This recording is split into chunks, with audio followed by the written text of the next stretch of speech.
My name is Emerson, and we are going to be doing Harness and Backpack Training 101. So if you have never harnessed or backpack trained your cat, you're just getting started, or maybe you have, but you still want some beginner tips, this is the session for you. So we are going to go ahead and get started and talk about cat backpack and harness training. So we could go to the next slide. Okay, so what we are doing here is backpack and harness training presentation. As I said, there should be some time for a question and answer and also a couple of product demos. I do have some travel cat backpacks behind me as well as the harnesses. And my cats are around here somewhere who will hopefully like to participate. And then we will also have the opportunity for an event Zoom-y photo. You do not have to be in it if you do not want to. And stay until the end, because at the end, we are going to be doing a giveaway. You do have to be present to win. So just stay till the end and you might win some prizes from Travel Cat. Next slide, please. All right, so let's get started just by introducing yourself in the chat. You can say your name, your cat name, where you're from, and then we'll get started. So let's see. Hello from Seattle. Hello, Anna. I am also from Seattle. Hello, Trixie. Cat Trixie from Dallas. Nice to meet you. Hello, everyone. Okay, great to see you all here. Next slide.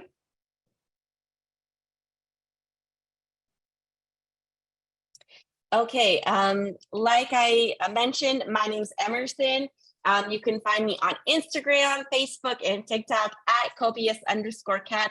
That's where I share my adventure cat journey and fostering and taught me to return, just all things cats. So this is me and my cat Lady. She's my primary adventure cat. And we're excited to be speaking today. So next slide. Yep. So we're going to start talking about why backpack and harness train. Why do a lot of people do this in the first place? Well, we do it because we don't want our cats to be bored. We don't want our cats to have, days where they're depressed or have nothing to do. We really want to stimulate their brains and make sure that their bodies are working and they're getting some fun and some good enrichment and stimulation. So when we do this, it helps contribute to our happy, healthy cat. Next slide. And there are a couple other reasons that we do this too.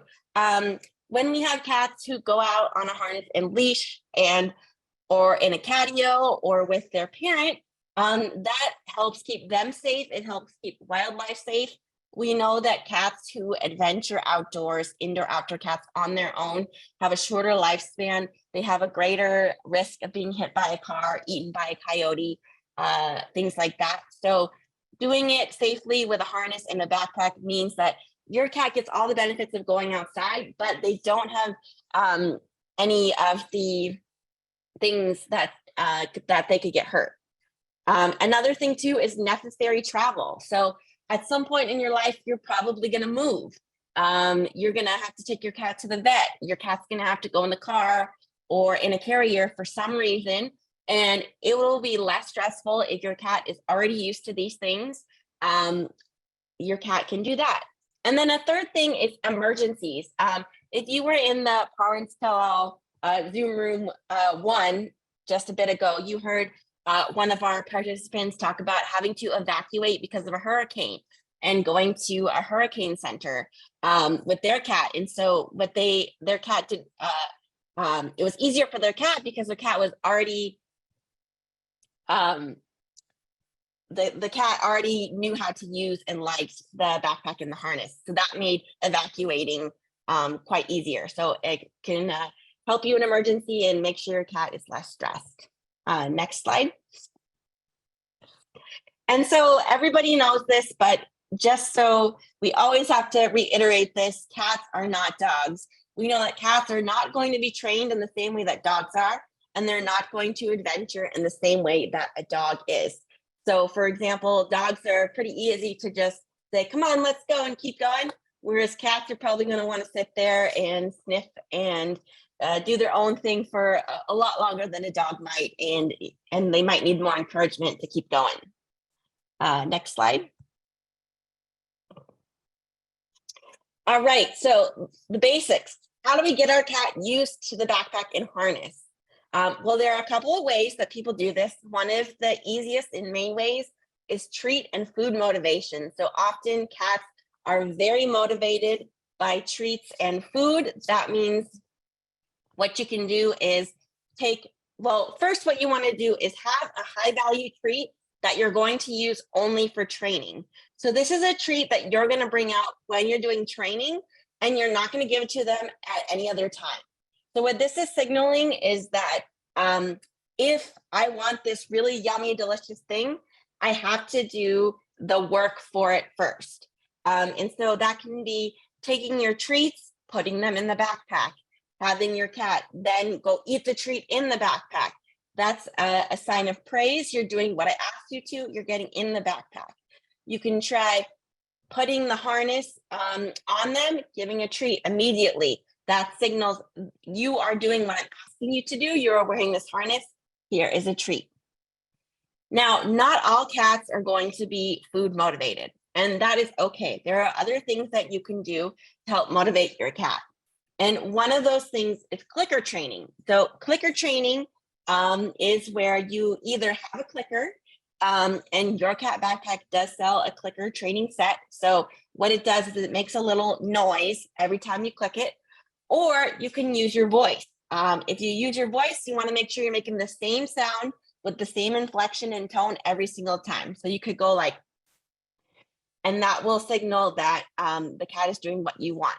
So with clicker training, what you're going to do is ask for the behavior. You're going to get the behavior you're looking for, and then you're going to click. So you're going to maybe take the harness and just wrap it around their body, not even put it on all the way, just kind of wrap it around them. Then you do the click, and then you want to give them some sort of reward afterwards to signal, good job.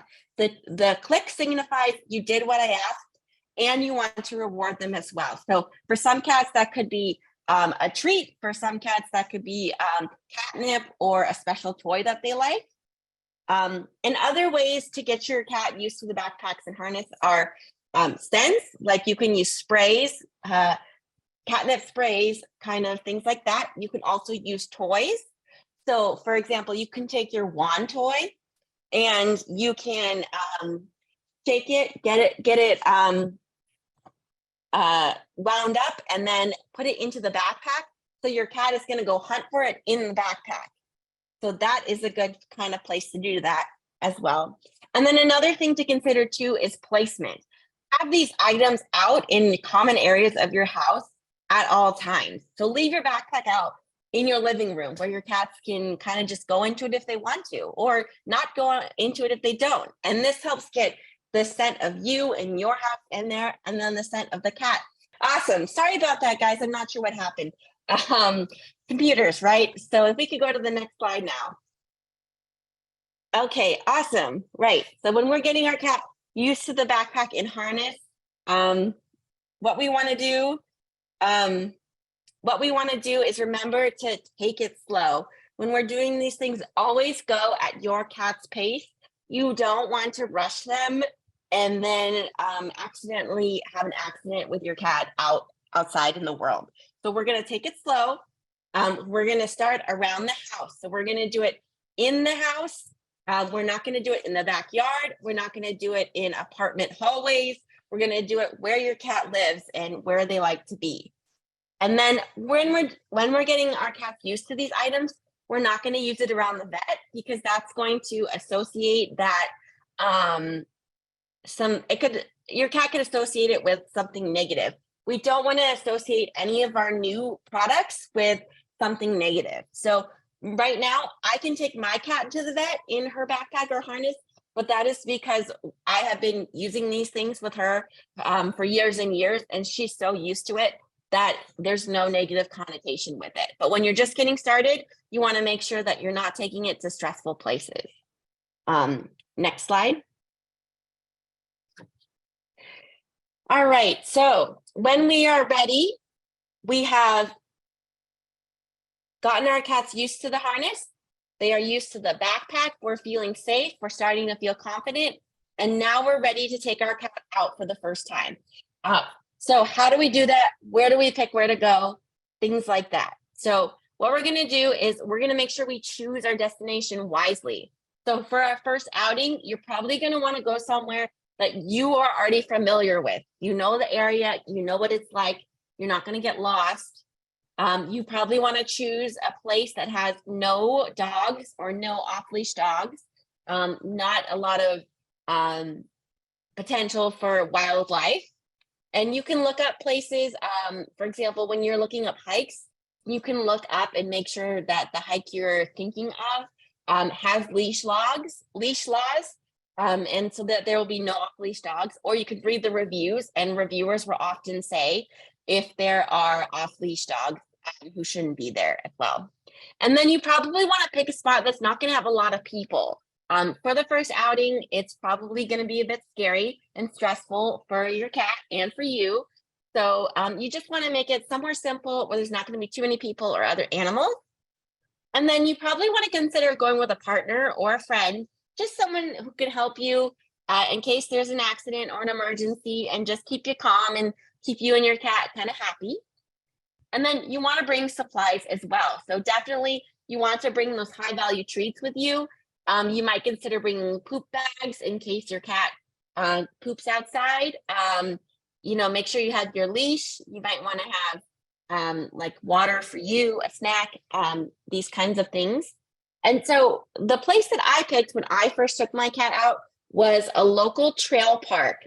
It's a park that has trails on it. And so I picked a trail that no one else was going on. It was a really short one, probably less than half a mile. It was a loop, and no one else was picking this trail to go on. So that's why I picked it first. So I knew it would be quiet and easy for her to sort of get used to the outdoors. And then when you're done with your trips, what you're going to do is you're going to end your trips with rewards. So you want to make sure that you're always praising your cat. Cats thrive on praise. They need to know that they're doing a good job. So give them lots of praise. We never want to punish our cats at all. Cats do not understand punishment, but they do understand praise. Next slide. So as I was just talking about, when we're choosing a destination, how many people are there? Is it going to be really crowded? Does your cat like people? Does your cat like loud noises or not? Will there be other animals or creatures there, right? You need to consider the wildlife and dogs. What is the noise like? Is it going to be too noisy, or is it going to be too quiet? You're not sure. How's the traffic? Is it an area with lots of cars nearby? Or is it going to be busy? And then have you been there before? When you're first getting started, it's a good idea to make sure that you can kind of scope out an area before you take your cat. Let's see, next slide. All right, so as we have said throughout the session, cats explore differently than dogs. So we are not going to pair our cats to dogs. Cats are going to move at a much slower pace, and they're much more easily distracted. So when I take my cat for out for walks or hikes now, and you see maybe on like all trails it says the hike's going to be an hour. Add another hour to that, because when you're hiking with your cat, they're going to want to stop and sniff and smell and look around a lot more than a dog would, or if you were just going by yourself. So they're going to move much slower. They're going to be more easily distracted, and that is okay. So what I do is I just stop, I let her explore. And after it's been a while, and if I'm ready to move on, I will pick her up and I'll put her in the backpack, or just kind of nudge her to keep moving. So cats are not easily led. As we know with dogs, you can kind of just pull on the leash, say, let's go. And they kind of get up and they go. But for cats, it's not as simple. So as I said, for my cat Lady, I just kind of wait for her to be done. Sometimes I feel ready to keep walking before she does, and that's when I pick her up and put her in the backpack so we can move. And then she usually will come out of the backpack and start walking after a minute or two. And you know, cats are great. We want them to take in the sights and sounds. That's for their inner cat mojo. That's for their enrichment. They see things that we wouldn't, like little bugs, or perhaps one time my cat saw some mice in some bushes. I would have never noticed if it wasn't for my cat. So just take a page from your cat, kind of slow down and let things go naturally. Next slide. And so we need to pay attention to our cat's body language. What is normal and what's not. So panting is normal to a degree in cats, but it can also mean that they are stressed, they are overheated, that it probably is time to move on. And then you always want to be ready to go with your cat. So remember, when we're taking our cats outside, we are doing it for them. So sometimes, even though we are not ready to leave, they might signal to us that it's time to go home and we need to pack up and leave. Next slide. So we can tell a lot from cats' body language from their tail. So when we see our cat's tail is straight up, that means they're happy, they're friendly, they're confident, they're feeling great. When their tail is between their legs, it seems like, you know, they might be a little bit submissive, a little bit scared, a little bit unsure. When your tail is kind of straight up and you're just kind of lying there and straight up, you're super relaxed, you're happy, you're just chilling. And if your tail is getting in close to your legs, you might start to feel a little bit frightened, or you might be feeling a little bit aggressive.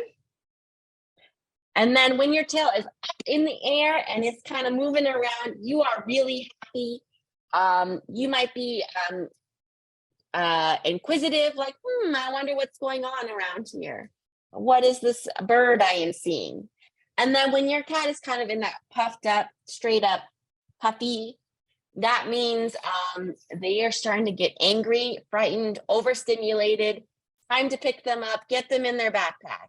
That is a really super important one to notice. So when you're taking your cat out, your cat's tail is up. They're happy. If it's kind of moving side to side, they're kind of happy and inquisitive. But if we've got our tail straight up and we've gotten into that hunched position, we're definitely overstimulated and need to get need to move, need to get back into our backpack and start heading home. Next slide.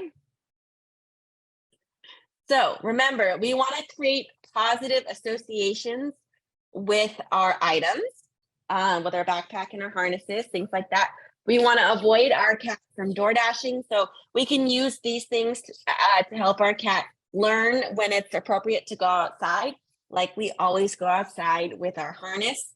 We don't go outside just all willy-nilly. You want to have a lot of patience, and you want to pay attention to your cat's cues and be really in tune with them.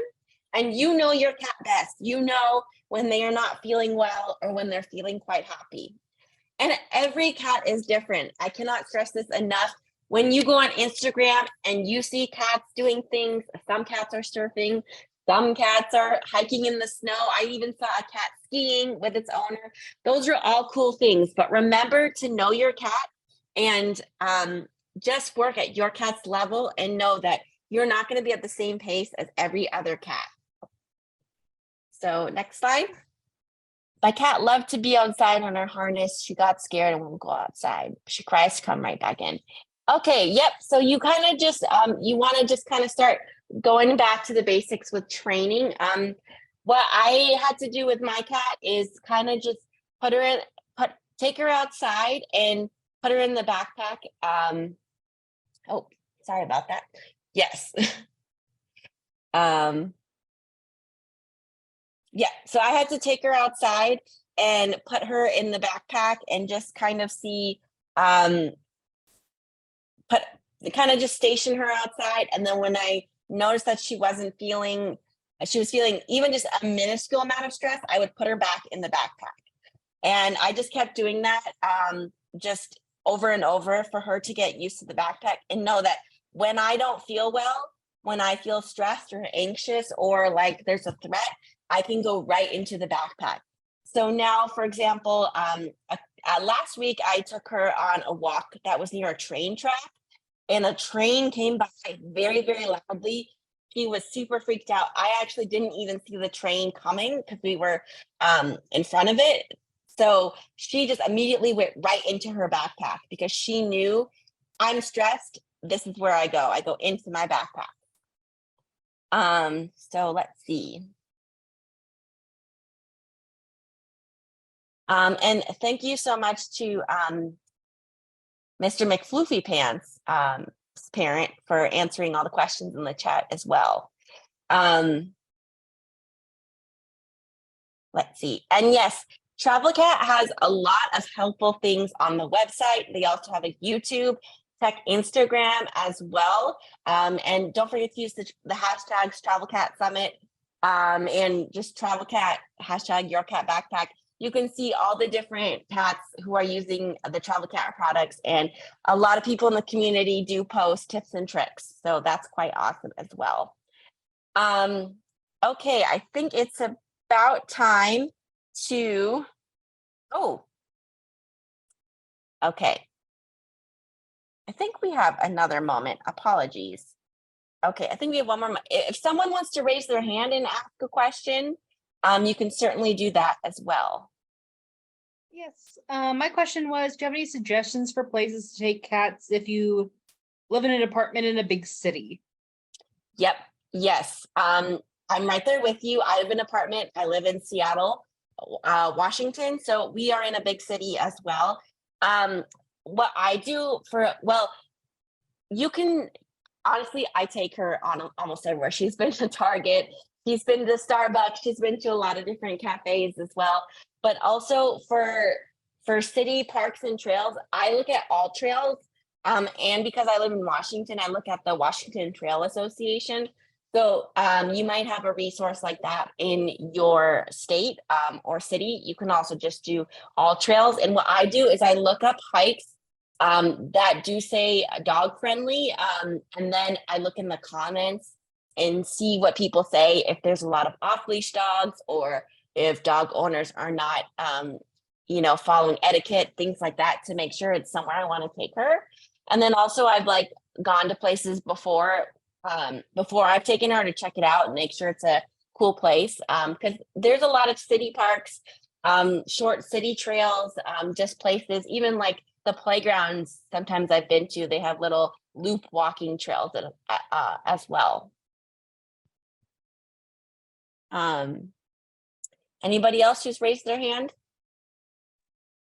Hi, I have a cat who is a rescue, and I have his backpack right next to where he sleeps. I've been putting treats in there so he goes part way in. He won't go all the way in, and I think he was trapped or crated with a small dog or something in his former situation. How do I get him to feel like this is his safe place?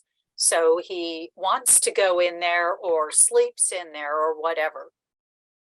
Yep. So what you can do, a lot of people have that problem. So what you can do is put treats inside, put catnip inside, put something that smells like you in there. For example, like sleep in a t-shirt all night, then put the t-shirt in there. Do things like that. And then also, like when you're doing play sessions, you can take like your wand toy or another toy that they love and throw it into the backpack, kind of wind it up so that they're really interested in grabbing the toy. Okay. And then do that as well. And then also just keeping it in areas that you are and making sure that you're doing this. You're not making, you don't have to make too big a deal out of it. Just give lots of praise when he tries to go in there.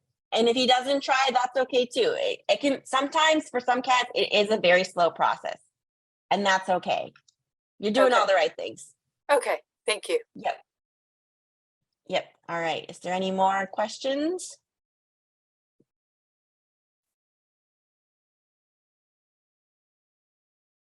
Hi, what's the best technique for putting a harness on a cat who likes to struggle? Usually I'll open it and then plop their little paws in the holes and then hurry up and you know snap it shut. But I always seem to have quite a bit of struggle. Yep. All right. So this is going to be the last question. But yes, it can be a bit of a struggle when you're harness training. Let me grab Romeo here real quick. I have a harness here that is not his size, but I can just kind of show you with it. So when I first started training, what you can do is just take the harness, stick it on the backpack, on the back like this, and just kind of leave it there so they kind of get used to it and give a treat and then take it away and then do it for a little bit of a longer period of time.